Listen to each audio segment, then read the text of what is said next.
नमस्कार साथियों।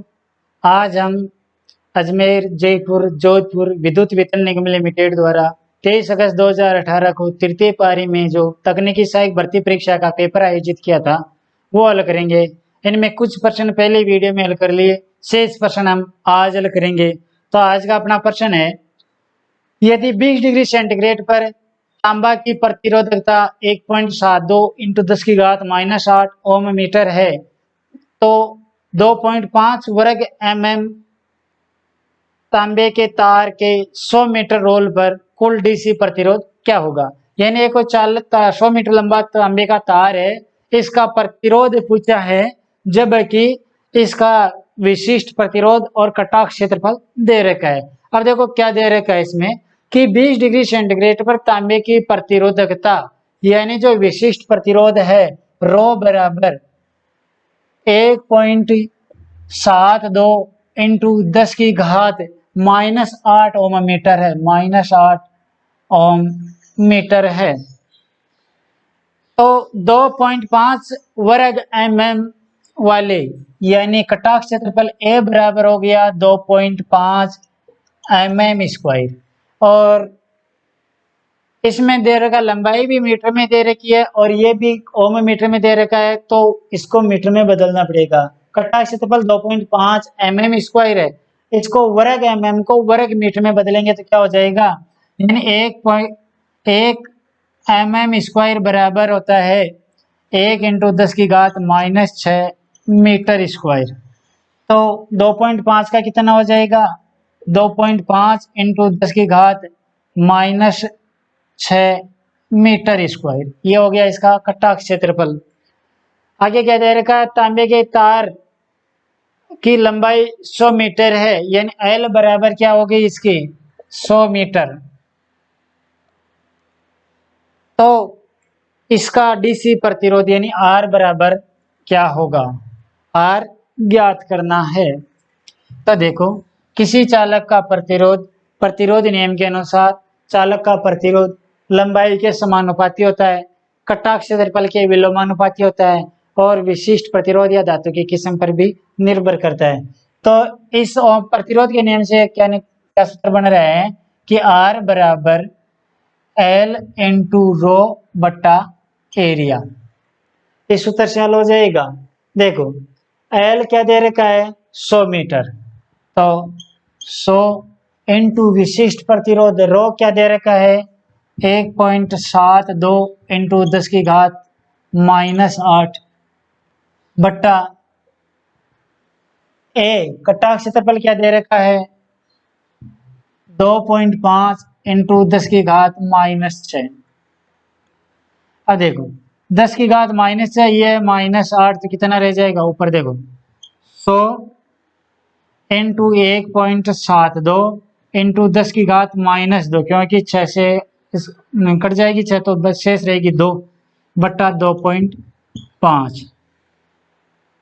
और हल कर लो, 10 की घात -2 को इससे गुणा किया तो 1 हो गया, तो 1 इंटू 1.72 बट्टा 2.5।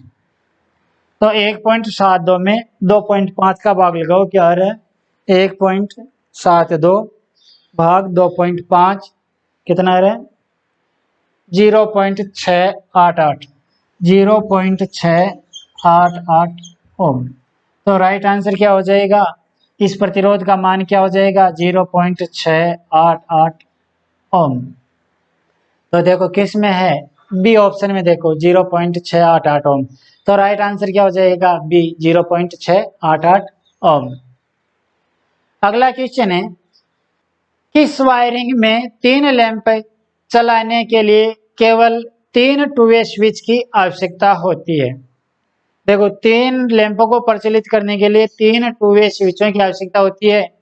तो जो टनल या गुफा वायरिंग है जिसे हम सुरंग वायरिंग कहते हैं, इसके अंदर 3 लैंप को प्रचलित करना है तो 3 टू वे स्विच, 4 को करना है तो 4 टू वे स्विच।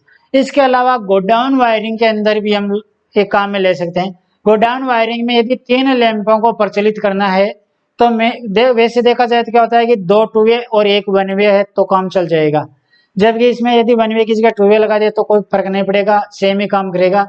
तो 3 लैंपों को प्रचलित करना है तो 2 टू वे और 1 वन वे। 4 लैंपों को प्रचलित करना है तो 3 टू वे और 1 one way go down wiring में काम लेते हैं।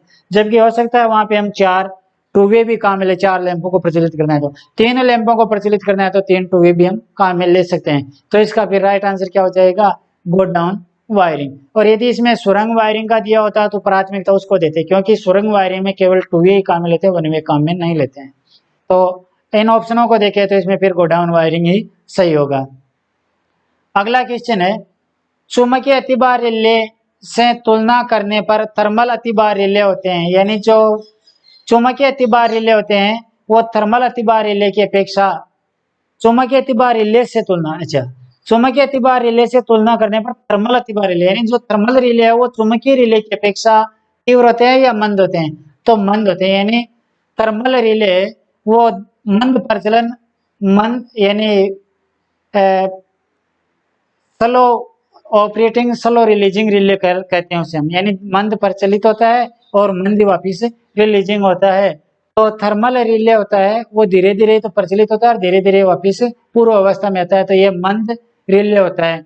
जबकि चुंबकीय रिले होता है वो त्वरित चाल और यानी परिपथ को ऑन करता है, त्वरित ही ऑफ कर देता है। तो इसमें राइट आंसर क्या हो जाएगा, बी मंद।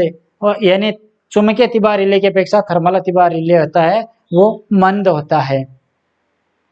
तो राइट आंसर हो गया बी। अगला क्वेश्चन है, प्रति संतुलन के लिए लाइनों के सिरों पर एंकर या डाउन गए उपयोग किया जाता है। लाइन कंडक्टरों को खिंचाव सामान्यतः कहलाता है, यानी स्टे के बारे में पूछा है कि लाइन कंडक्टरों को खिंचाव सामान्यतः कौन सा स्टे कहलाता है, यानी कि इसमें काम में लेने वाला। तो इसमें टर्मिनल स्टे काम में लेते हैं या टर्मिनल गए कह सकते हैं। तो राइट आंसर हो गया डी टर्मिनल गए। अगला क्वेश्चन है, बोलाइन गांठ की परिशुद्धता कितनी होती है। अब ये रस्सी की गांठ के बारे में पूछा है, जबकि ये सिलेबस से तो नहीं कह सकते, ये सिलेबस में है, फिर भी इन्होंने पूछ लिया है कि एक बोलाइन गांठ है। देखो बोलाइन की गांठ क्या होती है, कोई एकल रस्सी होती है, इसके अंतिम छोर पर एक लूप बनाने की विधि होती है। मान लो कोई रस्सी है, रस्सी का जो अंतिम सिरा होता है इसको यहाँ लूप बनाने की एक विधि होती है। और ये जो लूप बनाया जाता है ये इस प्रकार से बनाया जाता है कि इसको खींचने से वो लूप खिसकता नहीं है और यानी खुलता भी नहीं है, और जो लूप है वो है जैसा ही रहेगा। तो बोलाइन गांठ है, जैसा कि मैंने आरेख में भी ये दिखा दी है। तो ये बोलाइन गांठ की शुद्धता पूछी है, तो इसकी शुद्धता लगभग 60% होती है। तो राइट आंसर हो गया सी 60%। अगला क्वेश्चन है, लगभग समान आकार की दो रस्सियों को परस्पर बांधने के लिए निम्न में से कौन सी विधि प्रयोग की जाती है। दो रस्सियों को आपस में बांधने के लिए इनमें से कौन सी विधि काम में ली जाती है। तो वर्गाकार या रिप गांठ कहते हैं उसको, दो रस्सियों को परस्पर बांधने के लिए जो गांठ है, जैसा कि मैंने आरेख में दिखाया, ये वर्गाकार या रिप गांठ कहलाती है। यानी वर्गाकार गांठ कहो चाहे रिप गांठ कहो, दोनों ही राइट है। तो इस ऑप्शन में क्या हो जाएगा, यानी बी और ये दोनों ही सही हो जाएगा। वर्गाकार गांठ भी कह सकते हैं इसे और रिप गांठ भी कह सकते हैं, जबकि इन्होंने एग्जाम में इसको केवल वर्गाकार गांठ माना था, जबकि वास्तव में देखा जाए तो वर्गाकार गांठ कहो चाहे रिप गांठ कहो एक ही चीज है दोनों। तो राइट आंसर हो जाएगा वर्गाकार या रिप गांठ। अगला क्वेश्चन है, BIL का पूरा नाम या विस्तार रूप क्या है।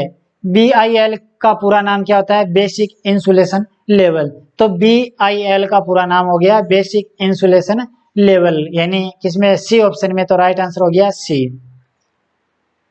अगला क्वेश्चन है, हाई वोल्ट सीधी पारेषण लाइन में किस प्रकार का इंसुलेटर प्रयोग किया जाता है। जो हाई वोल्टेज है यानी HT लाइन है, इसके अंदर जो लाइन जा रही है इसमें किस प्रकार का इंसुलेटर काम में लेते हैं। तो सीधी लाइन में पिन टाइप इंसुलेटर काम में लेते हैं, यानी सीधी लाइन में पिन टाइप इंसुलेटर काम में लेते हैं। तो राइट आंसर क्या हो जाएगा, पिन प्रकार इंसुलेटर, यानी ए पिन टाइप इंसुलेटर। और यदि घुमाव के या प्रथम या अंतिम बिंदु के बारे में पूछ ले तो फिर होता सस्पेंशन इंसुलेटर, यानी पारेषण लाइन है हाई वोल्ट की और घुमाव या है तो उसके अंदर हम सस्पेंशन इंसुलेटर काम में लेते हैं। अगला क्वेश्चन है, परिणामीतर का कौन सा भाग सर्वाधिक तापित होता है। एक ट्रांसफार्मर है, इसमें कौन सा भाग ज्यादा गर्म होता है। तो ट्रांसफार्मर में गर्म होती है इसकी कॉइल या वाइंडिंग कह सकते हैं इसमें। तो ट्रांसफार्मर की वाइंडिंग है वो गर्म होती है, तो राइट आंसर क्या हो जाएगा? B, winding. तो सबसे सर्वाधिक तापित भाग हो गया इसका वाइंडिंग। वाइंडिंग गर्म होकर कोर को गर्म कर देती है, और फिर यदि ऑयल है तो ऑयल भी इसके साथ ही गर्म हो जाता है। तो सबसे ज्यादा वाइंडिंग गर्म होती है। अगला क्वेश्चन है, ट्रांसफार्मर में प्रवेश करने वाली वायु से नमी को सोखने के लिए इनमें क्या प्रयोग किया जाता है? ट्रांसफार्मर में प्रवेश करने वाली वायु की नमी सोखने के लिए यानी सिलिका जेल प्रयोग किया जाता है। सिलिका जेल को यानी ब्रीदर के अंदर रखा जाता है। तो ब्रीदर लगाया जाता है और ब्रीदर के अंदर सिलिका जेल रखी जाती है। सिलिका जेल है वायुमंडल यानी जो वायु अंदर जाती है ट्रांसफार्मर में उसकी नमी को शोषित कर लेती है। तो राइट आंसर क्या हो गया? सिलिका जेल, यानी डी ऑप्शन इसका सही होगा। अगला क्वेश्चन है, सुचालक कहलाने वाले पदार्थ का निम्न में से कौन सा गुण नहीं है? यानी एक सुचालक का अवगुण पूछा, यानी इसमें से कौन सा गुण, यानी जो गुण है वो सही है, इनमें से कौन सा गुण नहीं होता है, यानी एक सुचालक में गुण नहीं होता है, ये पूछा है। पहला ऑप्शन है विद्युत धारा का सुचालक, तो यानी विद्युत धारा में सुगमता, तो ये तो सुचालक का गुण है। वोल्टेज में वृद्धि, ये भी गुण है। उच्च क्वथनांक और गलनांक, यानी एक सुचालक या अच्छे चालक का उच्च क्वथनांक और गलनांक, उच्च क्वथनांक बिंदु होता है और उच्च गलनांक बिंदु होता है, ये भी सही है। उच्च प्रतिरोध, ये तो विरोधक का गुण हो गया, यानी एक अच्छे विरोधक का गुण क्या होता है? उच्च प्रतिरोध है, तो ये नहीं है इसका। और विद्युत के उपभोग में वृद्धि, ये भी सही है। तो राइट आंसर क्या हो जाएगा? उच्च विरोध, यानी सुचालक का कौन सा गुण नहीं है? इसका उच्च प्रतिरोध। तो राइट आंसर हो गया डी, उच्च प्रतिरोध। अगला क्वेश्चन है, एनी कोड के अनुसार न्यूट्रल का रंग कोड होता है, यानी एक उदासीन बिंदु है, इसका रंग क्या होता है न्यूट्रल का? तो एनी कोड के अनुसार जो फेज तार है उसका रंग होता है लाल, न्यूट्रल या उदासीन हम कहते हैं इसका रंग होता है काला, और ग्राउंड का होता है हरा। यानी फेज का लाल, न्यूट्रल या उदासीन का काला, और ग्राउंड का हरा। तो इसमें न्यूट्रल का पूछा है तो क्या हो जाएगा? काला। और यदि थ्री फेज प्रणाली में पूछ ले कि तीनों कलाओं का कलर क्या होता है, तो RYB, यानी रेड, येलो, ब्लू, यानी लाल, पीला और नीला। तो इसके अंदर न्यूट्रल का पूछा है तो क्या हो जाएगा? काला, यानी सी ऑप्शन इसका सही होगा। अगला क्वेश्चन है, मानव शरीर की गीली त्वचा का प्रतिरोध क्या होता है? गीली त्वचा का पूछा है तो गीली त्वचा का होता है 1 किलो, यानी भीगी हुई त्वचा का होता है 1 किलो। और यदि शुष्क त्वचा के बारे में पूछ ले तो होता है 100 से 600 किलो, यानी शुष्क त्वचा का प्रतिरोध होता है 100 से 600 किलो, यानी 100 किलो ओम से 600 किलो ओम, यानी ये किलो में है 100 किलो ओम से 600 किलो ओम। और यदि भीगी हुई त्वचा का पूछ ले, भीगी हुई त्वचा का तो होता है 1 किलो ओम। तो राइट आंसर क्या हो जाएगा? 1 किलो ओम। अगला क्वेश्चन है, प्लेट अर्थिंग में दो समांतर प्लेटों के बीच न्यूनतम दूरी होनी चाहिए। यदि हम प्लेट अर्थिंग कर रहे हैं तो क्या कह रहे हैं कि दो प्लेटों के बीच की दूरी क्या होनी चाहिए? दो प्लेटों के बीच की दूरी 8 मीटर रखी जाती है। यानी क्या कह रहा है कि प्लेट अर्थिंग कर रहे हैं, मान लो ये धरातल है, ये एक अर्थिंग है, ये की अर्थिंग है, प्लेट अर्थिंग है, ये प्लेट अर्थिंग है। तो इसमें दो समांतर प्लेटों के बीच की दूरी, यानी ये बीच की दूरी ये क्या होनी चाहिए? ये 8 मीटर, यानी दो अर्थों के बीच की दूरी हम कह सकते हैं इसे। तो ये दूरी 8 मीटर होनी चाहिए, इन दोनों के बीच की दूरी 8 मीटर रखी जाती है। अगला क्वेश्चन है, पदार्थ की द्विविद्युतिक प्रबलता पर निर्भर होती है, यानी डाइलेक्ट्रिक स्ट्रेंथ किस कारक पर निर्भर करती है? एक चालक है, सॉरी एक पदार्थ है जिसकी पेरा विद्युतिक प्रबलता यानी डाइलेक्ट्रिक स्ट्रेंथ किस कारक पर निर्भर करती है? ऑप्शन देखो, प्रयुक्त वोल्टता पर प्रभावित यानी निर्भर करती है। मोटाई, पदार्थ की मोटाई इस पर भी निर्भर करती है। माध्यम, ये इस पर भी निर्भर करती है। इलेक्ट्रोड की आकृति इस पर भी निर्भर करती है। तो ये सभी उपरोक्त सभी, यानी पदार्थ की पेरा विद्युतिक प्रबलता उपरोक्त ये जो दे रखे हैं इन सभी कारकों पर निर्भर करती है। तो राइट आंसर क्या हो जाएगा? ई, ये सभी। अगला क्वेश्चन है, LVDT का आउटपुट के रूप में होता है। LVDT क्या होता है? Linear variable differential transformer. यानी LVDT एक ट्रांसफॉर्मर ही है, और ट्रांसफॉर्मर है तो इसका ये कई बार पूछ लेते हैं किस सिद्धांत पर काम करता है, तो ये म्यूचुअल इंडक्टेंस या अन्योन्य प्रेरण के सिद्धांत या ट्रांसफॉर्मर के सिद्धांत भी कह सकते हैं, के सिद्धांत पर काम करता है, म्यूचुअल इंडक्टेंस के सिद्धांत पर काम करता है। और एक ट्रांसफॉर्मर ये linear variable differential transformer. Linear का से क्या हो गया? रेखिक। तो यह रेखिक विस्थापन मापने के लिए प्रयोग करते हैं। एक होता है आरवीडीटी, यानी एक तो होता है LVDT linear variable differential transformer, एक होता है रोटरी वेरिएबल डिफरेंशियल ट्रांसफॉर्मर आरवीडीटी। आरवीडीटी क्या होता है? Rotary variable differential transformer. Rotary का से क्या हो गया? घूर्णी या कोणीय। तो कोणीय विस्थापन मापना है या घूर्णी विस्थापन मापनी है तो आरवीडीटी रोटरी वेरिएबल डिफरेंशियल ट्रांसफॉर्मर। यदि रेखिक या लीनियर हम कह सकते हैं विस्थापन मापनी है तो एलवीडीटी। ये दोनों ही ट्रांसफॉर्मर ही है एक, तो म्यूचुअल इंडक्टेंस के सिद्धांत पर ये काम करते हैं। तो इसमें एलवीडीटी का पूछा है तो एलवीडीटी कोर की रेखिक विस्थापन मापने के लिए प्रयोग करते हैं, और यदि आरवीडीटी का पूछ लेता तो कोर की कोणीय विस्थापन मापने के लिए या घूर्णी विस्थापन मापने के लिए प्रयोग होता। तो इसका राइट आंसर क्या हो गया? कोर की रेखिक विस्थापन, यानी बी ऑप्शन इसका सही होगा। अगला क्वेश्चन है, सोलर सेल से अधिकतम शक्ति का शॉर्ट सर्किट धारा तथा ओपन सर्किट वोल्टता के गुणनफल से अनुपात कहलाता है। यानी क्या कह रहा है कि एक जो सोलर सेल है इसका लघुपथ धारा और ओपन सर्किट वोल्टता का अनुपात क्या कहलाता है? तो ये फिल फैक्टर कहलाता है। तो राइट आंसर क्या हो जाएगा? फिल फैक्टर, यानी ये ऑप्शन इसका सही होगा। अगला क्वेश्चन है, अर्धचालक में किस प्रकार के इलेक्ट्रॉन युग्म उपस्थित होते हैं? यानी जो अर्धचालक होते हैं इनमें किस प्रकार के इलेक्ट्रॉन युग्म उपस्थित होते हैं? इसे हम होमोपोलर युग्म यानी कहते हैं। तो राइट आंसर क्या हो जाएगा? सी, होमोपोलर। अगला क्वेश्चन है, वायरिंग संस्थापन में प्रयुक्त समस्त प्लग और सॉकेट आउटलेट वाले होने चाहिए। यानी जो वायरिंग में जो हम प्लग और सॉकेट जो भी हम काम में लेते हैं ये किस प्रकार के होने चाहिए? ये सभी 3 पिन प्रकार के होने चाहिए।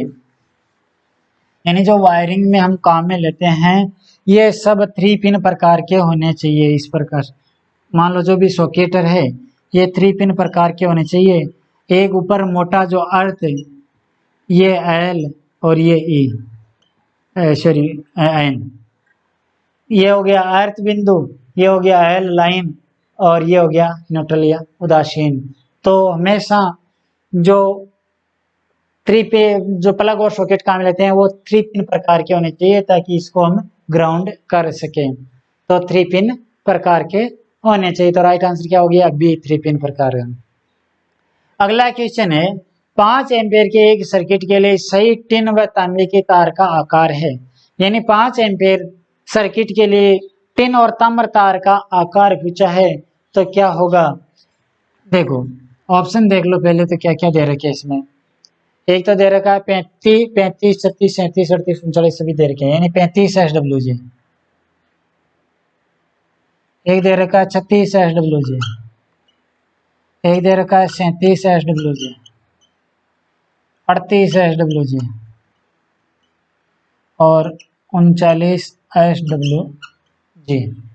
35 के लिए यानी इसका प्रयोग करते हैं 5 एम्पियर के लिए, इसका प्रयोग करते हैं 4.5 एम्पियर के लिए, 37 SWG का प्रयोग करते हैं 4 एम्पियर के लिए, 38 SWG का प्रयोग करते हैं 3 एम्पियर के लिए, और इसका प्रयोग करते हैं 2.5 एम्पियर के लिए। तो इसमें पूछा है 5 एम्पियर के लिए, 5 एम्पियर के लिए 35 SWG के ताम्र तार का प्रयोग करते हैं। तो राइट आंसर क्या हो जाएगा? 35 SWG। तो ये कुछ प्रश्न थे, शेष जो प्रश्न है वो नेक्स्ट वीडियो में रहेगा। ठीक है दोस्तों।